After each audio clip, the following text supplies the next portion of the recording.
So the other day I stopped by my college to sign up for disability, which I've been really resistant to the past 2 years that I've been attending that college because I feel like that's a crutch, and yeah, I just don't feel good about it, but I guess it's necessary since it's been really hard for me to not go into the hospital during a semester, so I went into the disability center in my school, and I met with this woman named Sue, and she's like, "What can I do for you?" And I was like, "Well, Sue, I have bipolar disorder." And she's like, wait, hold the phone. And I'm like, "Yeah." She's like, "Can you define what that is?" And I was like, "Here we go." So I was like, bipolar disorder is when you go through these states of either mania or depression, mania being an elevated mood, and depression being, well, depression. And she's like, "Okay, what can I do for you?" And it was like, "Well, first off, I need to get my financial aid thing satisfied with and whatever." And she's like, "You can probably make an appeal for that." And I was like, "Okay." So I have to go back there with a signed letter from my doctor stating that I do, in fact, have a chronic illness such as bipolar disorder in order to get their services and hopefully get my financial things straightened away. But it's kind of disheartening because I think that if I had something as known as cancer, she wouldn't have asked me to define it, nor would financial aid or the dean of students want me to write them letters with documentation that I do in fact have bipolar disorder, because it's just not a very recognized thing, I guess, in this part of the world, or country, or coast. But, which is strange because Massachusetts is like right up there, and they started psychiatric facilities, but that's beyond me. What I wanted to talk about today was college and mental illness, how the two interact or don't. Like I said before in my previous video, I was diagnosed in my senior year at the beginning and was released from the hospital clear by the time deadlines were coming around for colleges. I managed to apply to 2 colleges and went for an interview and a portfolio review because it was an art college and I was going for design. I brought my little things that I do and interviewed well. They said on their little sheet that I was articulate, that I had a really creative portfolio, and they gave me $16,000, and they told me, well, $16,000 scholarship per year, and they told me they would like me to go there, and only to find out that I pretty much only interviewed just for my self-esteem, and that my parents did not want me to go away to college because it was the doctor's orders. Kind of upsetting. So I finished out the year. I was a part of a play, and I sang at graduation with both the select choir, the choir, and theater arts. I wore my little tassel, or cord, had my tassel, was a part of the honor society for my state, and I wasn't going anywhere, which sucked.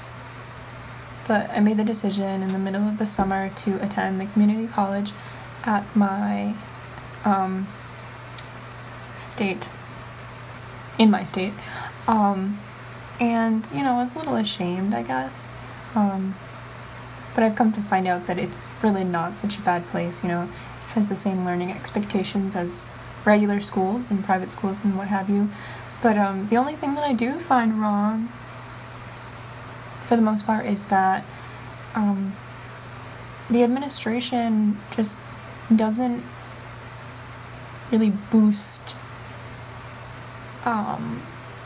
the student body. Like, I feel like they don't really care. Like, we're just numbers to them and seats to fill, and it's just weird. But for the most part, like, people that I know that I've met that are my age that were diagnosed either before or a little after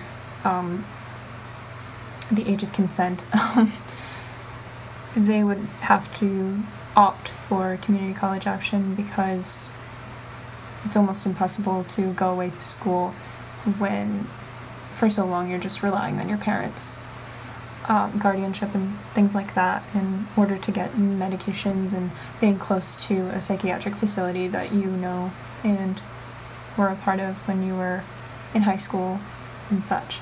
But I do know of people that have gone away to colleges, really good colleges too, and kind of fell flat on their face because of their illness, and yeah, it's just a shame. But there are a lot of people too that kind of take what they've been through and major in something like social work or psychology in order to kind of convey their experiences and help other people that need it, that are in similar situations or are in similar situations that they were in. I majored in theater up until last year because I felt like using what I had to my advantage, like just seeing different viewpoints and feeling different ways sometimes. Sometimes getting into a character is better if you can see where they're coming from, and being bipolar, I guess, I know how different emotions feel and just watching people and ruminating in things, I can see from a lot of perspectives and how people act and how people interact with them, so that kind of helps getting into roles. But there weren't any roles at my college to really delve into, so mostly in my acting classes I took acting 1 and acting 2 as far as like just basic acting goes. I did scenes that were pretty dramatic, and I chose monologues to audition with that were rooted in dark themes because I felt like that was what most appealed to me. But it got really hard. It was hard all along to be in theater and to have a mental illness. Most people, like doctors and other people, would say that it's not good for someone that has a mental illness to go into the performing arts, because if you think about it, like the production of doing a whole theater thing, doing a play, it's almost like one big manic episode, because you're getting so hyped up and all these people are like, yeah, you rock, and then all of a sudden it just ends, and then you get like post-show depression, PSD, and it's hard to recover from that until the next show comes along. I found myself getting into the cycle where I would become depressed after shows, like really depressed, so that wasn't good.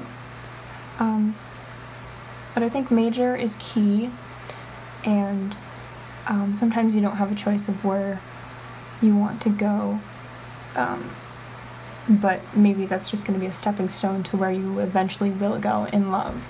And I think it's important that wherever you do eventually end up has NAMI or some kind of therapy program that you can become a part of or go to once in a while, just to check up and stay grounded. So I'm hoping to go away to school. I'm hoping that this semester is my last semester at the community college, and I'm hoping to go to a state school in the spring, and hopefully study psychology or sociology and minor in something in the arts to kind of integrate those two in my eventual career. Thanks for watching.